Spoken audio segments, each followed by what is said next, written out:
Programang ito ay rated SPG. Striktong patnubay at gabay ng magulang ang kailangan. Maaaring may masiselang tema, lengguwahe, karahasan, sexual, horror o droga na hindi angkop sa mga bata.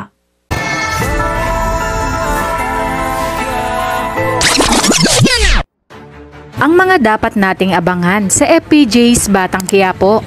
Ang inihanda na ni Tanggol ang kanyang sarili para sa paghaharap nila ni Olga.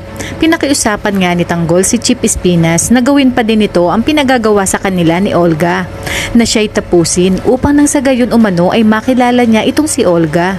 Dahil may kutob siya umano na ang kaibigan ng kanyang nanay at lola tinding na si Beng at si Olga ay iisa.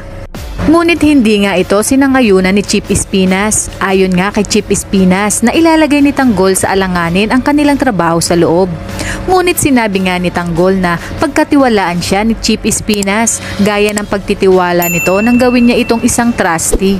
Sa kabilang banda, tinutulungan naman ni Bubbles itong si Tanggol na kumbinsihin si Chip Espinas na makipagtulungan ito sa gusto ni Tanggol. Dahil kung tama umano ang hinala ni Tanggol ay nasa panganib ang buhay ng kanyang pamilya sa Quiapo. Dagdag pa ni Tanggol na wala naman siyang gagawin kay Olga, ang gusto lang niya umano ay makilala itong si Olga nang sa ganon umano ay mabalaan niya ang kanyang pamilya, lalo na ang kanyang nanay Tess at lola Tinding. Maya-maya pa ay napapayag na nila si Chip Espinas sa gustong mangyari ni Tanggol. Ngunit sinabi nga ni Chip Espinas na hindi nila pwedeng ipaalam ang kanilang plano kay Warden Balakutan dahil nasisigurado umano ni Chip Espinas na babaliktad itong si Warden Balatukan sapagkat kaibigan nito si Olga. Pinatawag naman ni Chip Espinas itong si Warden Balatukan upang sabihin dito ang napag-usapan nila ni Tanggol. Nagpasalamat naman itong si Tanggol kay Chip Espinas dahil sa ginawa nitong pagtulong sa kanya.